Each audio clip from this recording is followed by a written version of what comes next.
Ujú. Y que ¿Víctor Caballero del diario de Curwen es parte del equipo de ustedes? Víctor Caballero sí. Que sube la marea, suba. Y que suba la marea, suba. Hola, hola, ¿cómo están? ¿Qué tal? Bienvenidos a una nueva edición de Moloco Podcast. Esta vez tenemos invitado, tenemos una candidata al Congreso. Hace poco la mencionamos en un programa, ahora la tenemos acá, nos va a estar acompañando, nos va a estar compartiendo algunas de las ideas que ella tiene en esta candidatura que está llevando al Congreso. Así es. No quería dejar pasar la oportunidad también, Naresca, para comentarte lo lamentable que resultan los sucesos en los cuales te viste involucrada en los últimos días. Desde luego, nuestra solidaridad por ese mal momento que pasaste.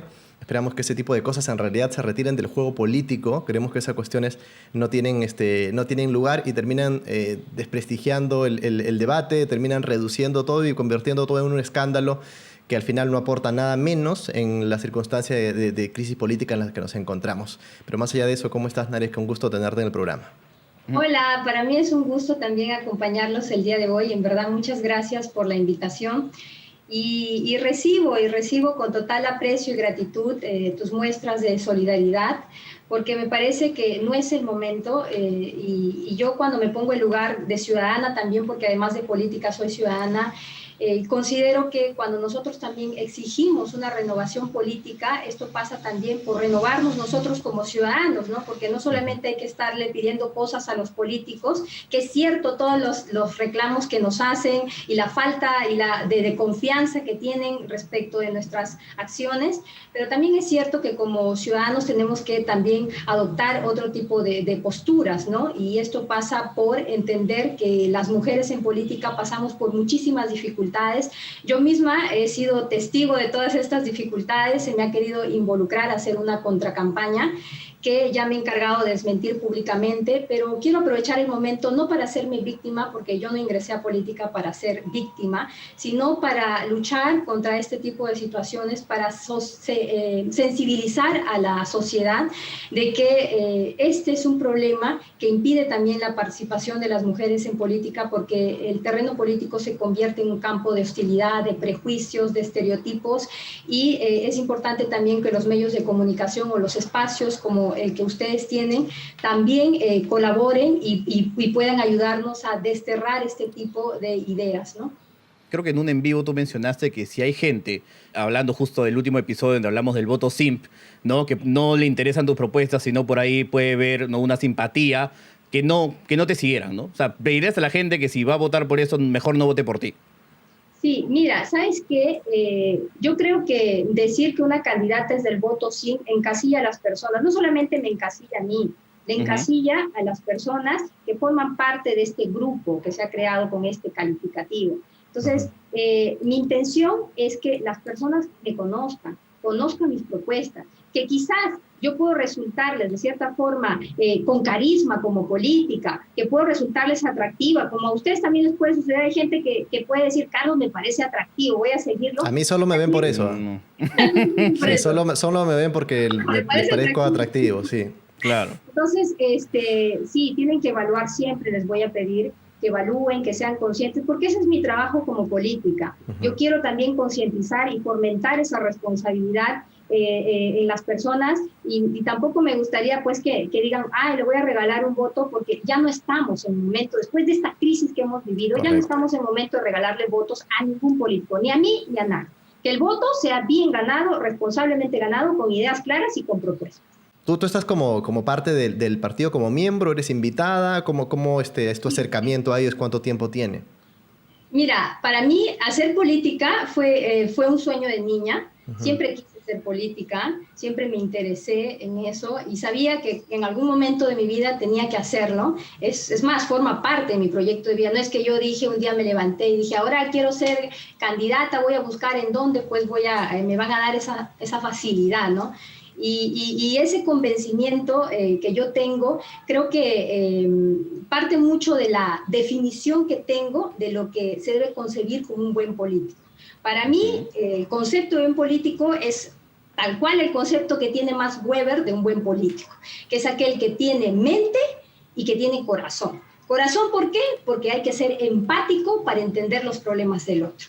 Pero además de eso, tienes que tener también preparación porque pues no solamente son suficientes las buenas intenciones, es necesario hacer las cosas bien porque las decisiones que toma un político inciden en la vida de los peruanos y las peruanas. Entonces, si la idea es mejorar las condiciones, generar espacios y oportunidades, entonces tenemos que hacer un buen trabajo y creo que el hecho de apostar por una política diferente, por una política decente, es lo que me llevó a formar parte del Partido Morado. Estoy ahí hace 3 años cuando decidí seriamente meterme en política porque sabía que tenía que prepararme y en ese camino estoy porque un político nunca deja de prepararse. Claro, justo siempre los morados tienen ese pilar, ¿no? La decencia. Ellos no son parte de de los partidos tradicionales, ellos no son Fuerza Social, Alianza para el Progreso, etcétera. Pero de todas maneras, cuando se habla tanto y hace tanto énfasis en la decencia, es inevitable tener ese evento con Julio Guzmán, ¿no? Sospechoso, ¿no? Medio nebuloso, extraño, raro. ¿Cuál es su postura como persona, ¿no? Con respecto a ese hecho y la terquedad de Julio Guzmán de todavía querer intentar la presidencia de la República y tratar de darle la vuelta con este hashtag Yo corro con Julio, ¿no? Ahí me genera toda una nebulosa moral. Bueno, mira, yo creo que un buen político también tiene que saber hacer autocrítica, ¿no? Respecto de las situaciones que puedes pasar a lo largo de tu carrera política. Entonces, es algo que a los muchos ha generado críticas y creo que en ustedes también ha generado críticas, han sido enfáticos en resaltarlo, los ciudadanos también. Y está bien hacer críticas de este tipo, ¿no? Porque para eso estamos los ciudadanos, para eso están los comunicadores, para eso están los medios de comunicación, para fiscalizar, para evaluar también el desempeño de quienes, como yo, tratan de ingresar a la política y ejercen este oficio. Pero hay algo que tenemos que entender también y es que en el fondo, más allá de las formas, en el fondo tenemos que preguntarnos qué es lo que buscamos de un político. ¿Hacia dónde debemos apuntar los ciudadanos cuando hablamos de un buen político? Entonces ahí tienes que ser también sincero para decir que un político, y asumirlo como tal, que un político tiene que caracterizarse fundamentalmente por su coherencia democrática. Y díganme ustedes si Julio no ha dado muestras claras de su compromiso por garantizar y por proteger la débil democracia. Si lo ha hecho. Entonces pasemos también al siguiente nivel y no nos quedemos tan solo en las formas, tan solo en el ámbito privado de un político, porque volvemos incluso a mi caso, ¿no? Que hay muchas personas que tratan de juzgarme o hacer de contracampaña por quizás un ámbito político, un ámbito personal, que claro, no es mi caso porque yo lo he desmentido, pero podría ocurrir lo mismo también con Julio. Entonces hay que trascender en el sentido de la crítica también. Sí, es curioso lo que mencionas, Nareja, porque mira, nosotros vemos en cómo la sociedad al final se ha convertido en una cuestión de derribar esa barrera que puede existir entre la esfera privada y la esfera pública. Y lo vemos en programas de entretenimiento, programas de espectáculos en todos los canales, todo el tiempo están quién es la amante, quién no es el amante, tal.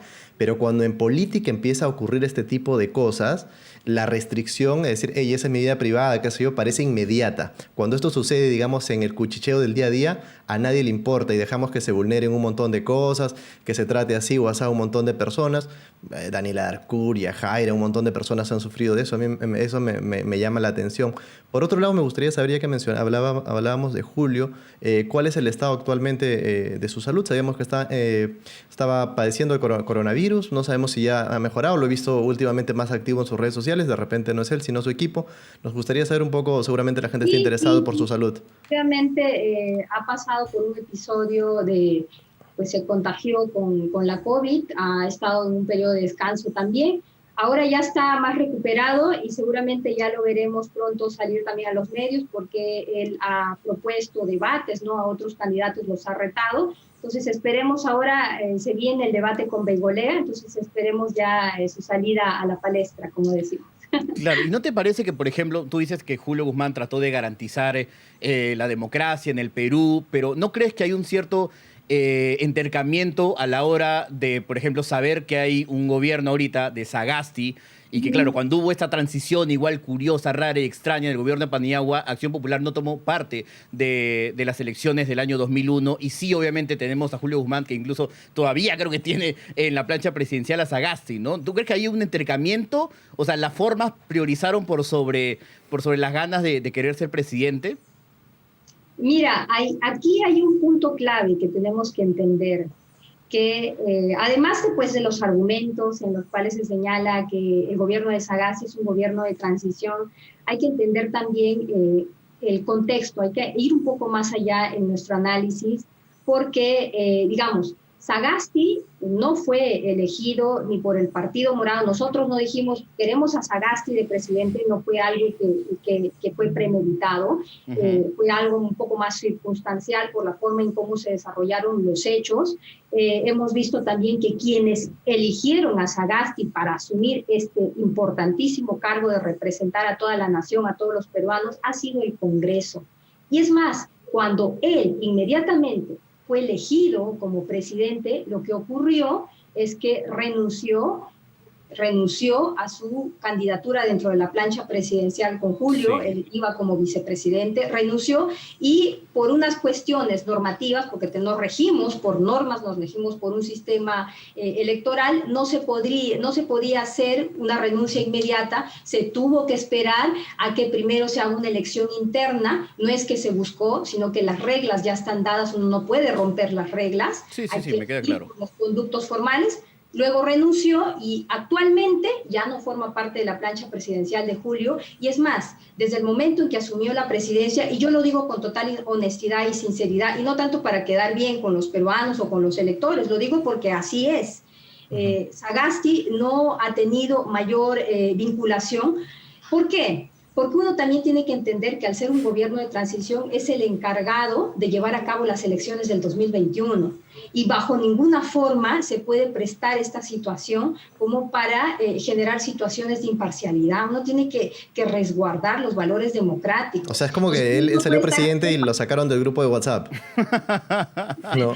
Claro. Exacto, literal, porque... Pero no es algo, digamos, muy complicado de aceptar, sabiendo que Sagasti fundó el Partido Morado, que hay miembros o ex funcionarios, o sea, perdón, ahorita hay ministro, por ejemplo, Hélice, que fue parte, obviamente, de varias candidaturas del Partido Morado. No es algo raro de pensar, o sea, ¿por qué necesariamente, o sea, cuál es la estrategia comunicacional detrás de deslindar, por un lado, cuando las cosas están mal, y evidentemente eso ha hecho que obviamente la candidatura de Julio Guzmán palidezca y sea uno de los puntos anclas por el cual se hace tantas críticas? Pero claro, ahorita que vienen las vacunas y por ahí se va, pues no, como que hay una especie de esperanza, toda la gente que está ahí, ¡oh, buena gestión, bien, ¿no? Arriba el presidente, ¿no? Entonces, ¿no es algo como que curioso de aceptarlo como con nosotros como espectadores, los mensajes que nos dan ustedes? No, mira, ¿sabes qué? Eso le sucede a muchas personas cuando, es más, a nosotros mismos, y uno tiene que ser sincero para reconocerlo. Cuando algo sale mal, igual, o sea, en el cole o en donde estemos, cuando algo sale mal, pucha, todos así, ay, no, ¿por qué sucedió esto? Cuando algo sale bien, todos celebramos. Y aquí no es que sea de los morados, mira, los morados solamente celebran cuando pasan cosas buenas, pero cuando hay algo malo están calladitos, no es así, entonces no necesariamente hay que verlo desde esa manera, porque hay que entender también que todo esto pasa por un tema de relaciones humanas. Los seres humanos y las personas somos así, entonces no hay que estigmatizar tanto las actitudes o las acciones del Partido Morado en este caso, ¿no? Sí, hace poco en Areja justamente salía una columna, me llama la atención, ¿no? Porque, bueno, Sagasti sale presidente y según lo que me cuentas es como ya no está en el grupo de WhatsApp, ya parece que es un apestado. Pero bueno, vamos al hecho de que el Partido Morado hace poco, a través de Julio Guzmán, publicaba una columna que decía, ante la peor crisis, el mejor equipo, decía yo tengo estos especialistas y tal. Entonces me pregunto ahorita a los especialistas, ¿qué le dijo Guzmán? No le contesten a Sagasti, no le contesten. Entramos nosotros y ahí salimos con todo. Porque parece como que al final su propia gente ya se ha vuelto el hijo negado, ¿no? Entonces, uno se imagina, primero, ¿cuán diferente podría ser una eventual gestión de Guzmán a la de Sagasti, ¿no? Que es... La línea doctrinaria parece ser la misma, la cuestión parece ser la misma. ¿Cuál es la diferencia? Que cuando Guzmán entre van a liberar a los especialistas y ahorita están los suplentes. ¿Cuál es? Sí, mira, eso pasa por entender lo que hace un momento te mencioné, que uno tiene que resguardar la imparcialidad. Sagasti ha adoptado la postura de alejarse y tomar distancia del Partido Morado, y es por eso que ha preferido no involucrar a... Tenemos militantes sumamente capacitados, y es algo que quizás no puedes encontrar en otros partidos. Somos técnicos, yo misma soy técnica, he conducido parte de la elaboración de plan de gobierno en políticas ambientales, y así como yo tenemos múltiples profesionales que están ahí al servicio del partido, pero que debido a la posición que ha adoptado el mismo presidente Sagasti de tomar distanciamiento, es que nosotros estamos respetando también los valores democráticos y su posición misma, ¿no? Él es, puede criticársele quizás, decir, su gestión no es la mejor, su gestión tiene deficiencias. Exacto. Es así como debemos nosotros los ciudadanos cuestionar a nuestras autoridades, a nuestros políticos. Perfecto. Eso es totalmente válido, pero también hay que entender que por una cuestión ética, por una cuestión moral y por una cuestión también de coherencia, ¿no? No es posible que el presidente, pues, estando en esta situación, en la forma en cómo se ha presentado el contexto, que avale una injerencia, una intervención de un partido político que ya está postulando en elecciones. Entonces no es dable. Correcto, entiendo eso. A pesar de que otros partidos incluso han puesto a disposición sus ideas, Bengolea decía hace poco que él estaría totalmente dispuesto a concertar, ahorita unir fuerzas, etcétera. Pero considerando lo que me mencionas, Naresca, que bueno, ya Sagasti no es parte de, y a ustedes no les corresponde tampoco, en todo si caso... Sagasti pide una ayuda, ¿no? Como, Naresca, ¿puedes apoyarme? No, visto, doble cheque azul. Sí. ¿No? Están malinterpretando. No, yo sé, es parte de la broma, es parte de la broma. No somos el gobierno morado, que esa es una tergiversación total, pero sí nosotros nos caracterizamos por tener ideas claras y propuestas claras. Y ante una eventual crisis, nosotros, por ejemplo, ahora que entramos a cuarentena, hemos lanzado algunas propuestas, siempre estamos proponiendo cosas, proponiendo alternativas de solución, porque uno de nuestros principios rectores es la vocación constructiva, y en eso estamos. Habiendo hecho esta diferenciación, Naresca, habiendo hecho esta diferenciación, donde Sagasti ya no es parte de, y tal, queda claro según lo que mencionas, ¿tú sí te atreverías a decir, evidentemente, que Sagasti actualmente lidera uno de los países que peor maneja la crisis de coronavirus en el mundo?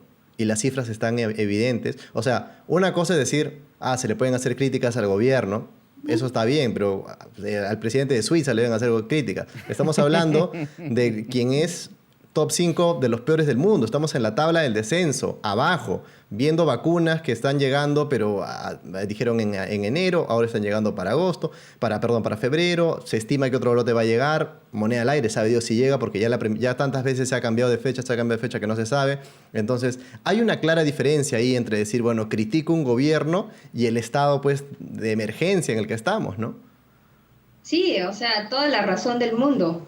Yo les doy la razón a ustedes y le doy la razón a los ciudadanos, la molestia, la incomodidad que genera que un presidente pues te diga tal día, tal fecha llega y finalmente esa fecha se mueva, entonces te genera desconcierto y más ahora cuando la situación está bastante crítica, la ciudadanía está en alarma constante, entonces es necesario mejorar los canales de comunicación, de si no estamos seguros de que algo va a suceder, mejor tenemos reparos en anunciarlos o vemos la forma en cómo lo anunciamos y creo que hay que ser críticos. Yo como ciudadana y como política hago crítica respecto a la gestión actual del presidente, pero hay algo también que hay que entender, que él ha heredado el país en una de las situaciones, digamos, no existen precedentes en la historia para lo que nos ha pasado en esta crisis sanitaria, es una crisis social y también tenemos una crisis política sumada a la crisis económica.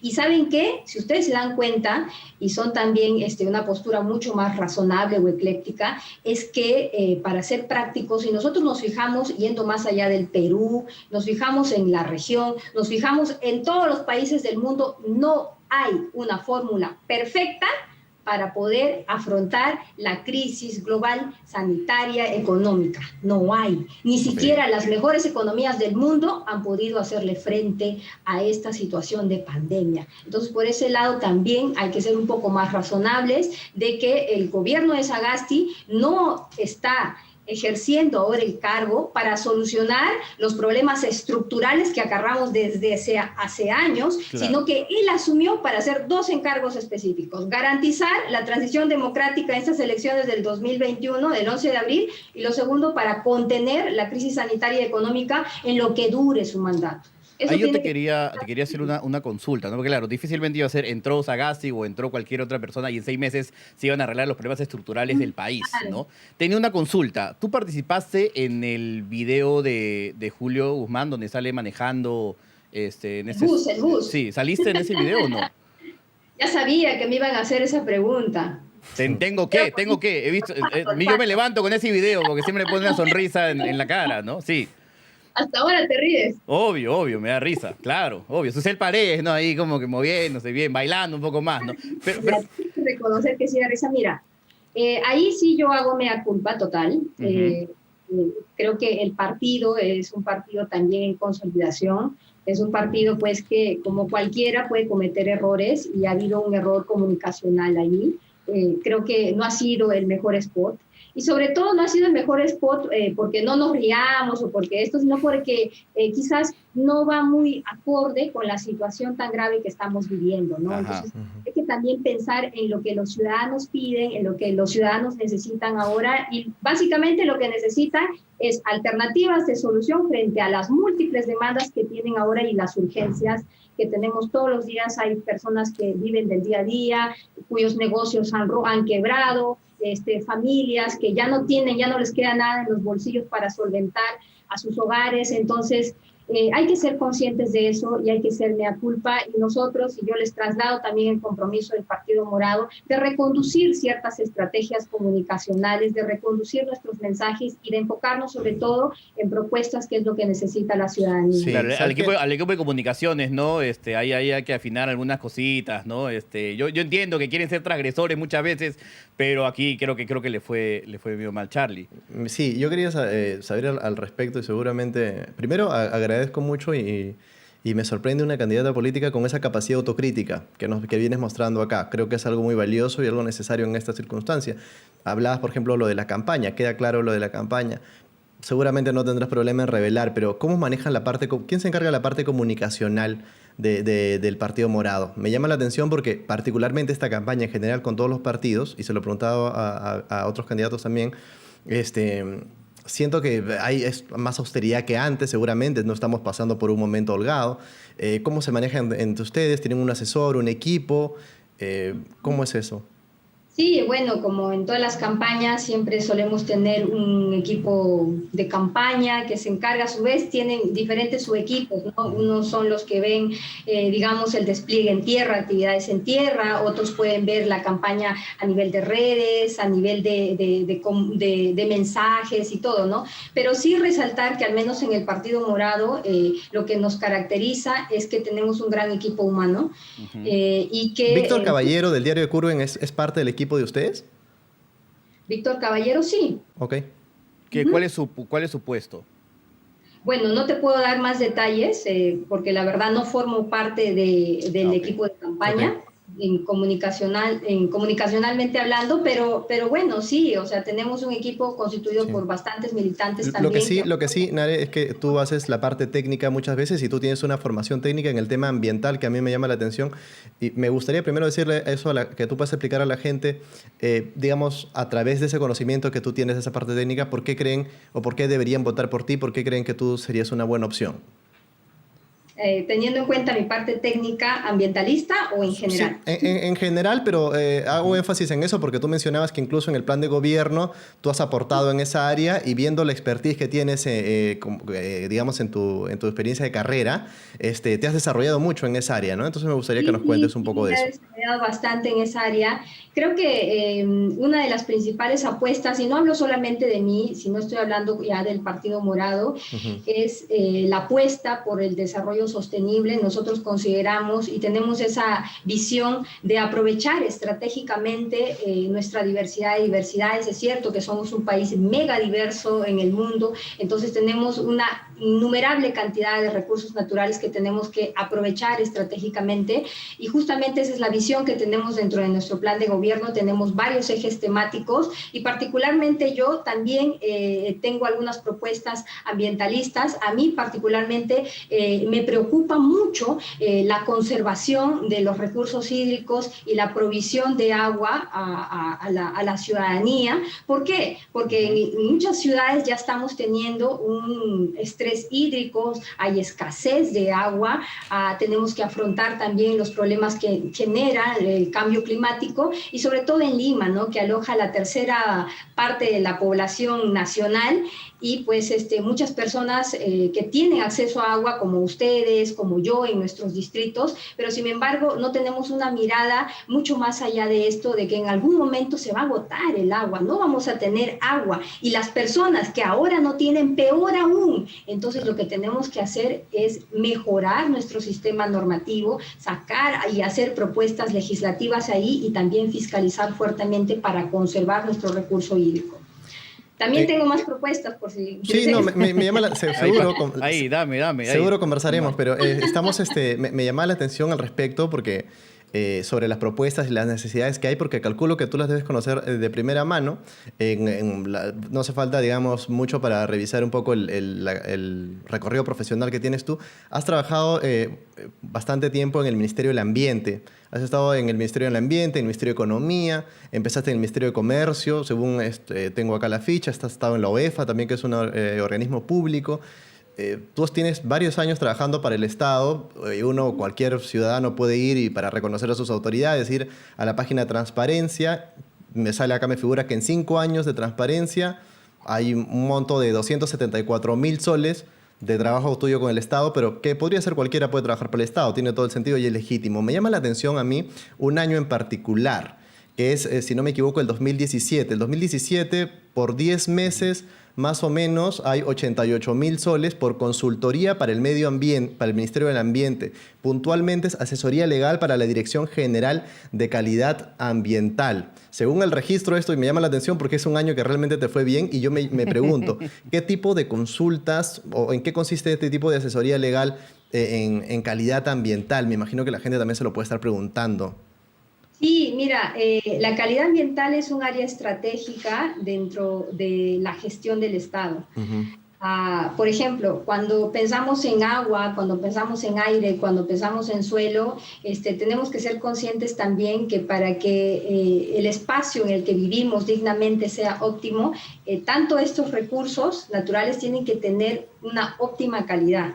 Entonces, por ejemplo, esta dirección se encarga de aprobar estándares de calidad ambiental, y lo que había sucedido es que desde que se inició en el país la regulación ambiental y se sacaron estos estándares de calidad ambiental, no se había actualizado la normativa. Entonces, básicamente, por ejemplo, yo lo que hacía es conducir los equipos técnicos legales y elaborar estas propuestas, hacer una reformulación integral y actualizar esta normativa, que han sido bastantes de las normas que hemos logrado actualizar. Ha sido un trabajo arduo. Yo les cuento mi experiencia particular de que cuando entramos para revisar todos los antecedentes que había, nos dimos cuenta que no había nada de información. La exposición de motivos que sustentaba la norma anterior era una página. Si tú revisas ahora esos estándares de calidad ambiental, al menos tienen 50, 60 páginas.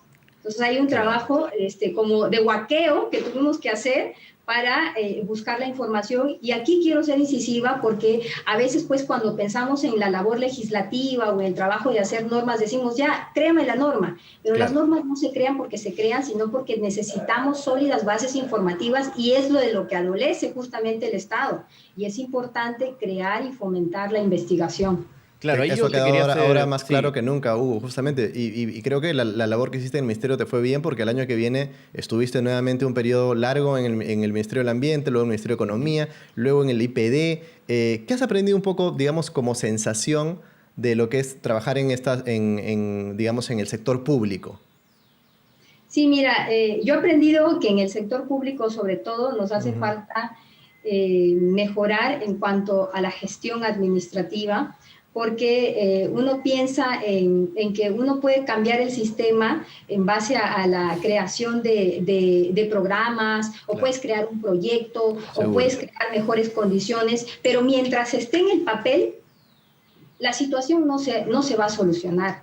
Tenemos que pasar del papel a la implementación de lo que dice justamente en ese papel. Y de eso se encargan todas las entidades del Estado dependiendo de su ámbito de competencias, y es importante que mejoremos en la gestión administrativa dentro de las entidades, y yo en mi experiencia puedo dar fe que he encontrado un montón de deficiencias, claro, que es importante también la carrera pública a nivel de puestos de trabajo dentro de las entidades. El rol que cumple Servir es importantísimo, hay bastante fuga de talentos, los sueldos a veces, aunque parezca, ustedes dirán, ay, es un sueldo, es bastante, no son atractivos en comparación a lo que podemos tener de pronto, claro, con todos los beneficios, ¿no? Porque son contratos bastante temporales o puntuales, o son contratos administrativos de servicios que no tienen todos los beneficios laborales. Eso no los hace atractivos. Además que hay que también guiarnos por una carrera pública meritocrática, que es lo que todavía no se ha implementado en gran parte del sector público.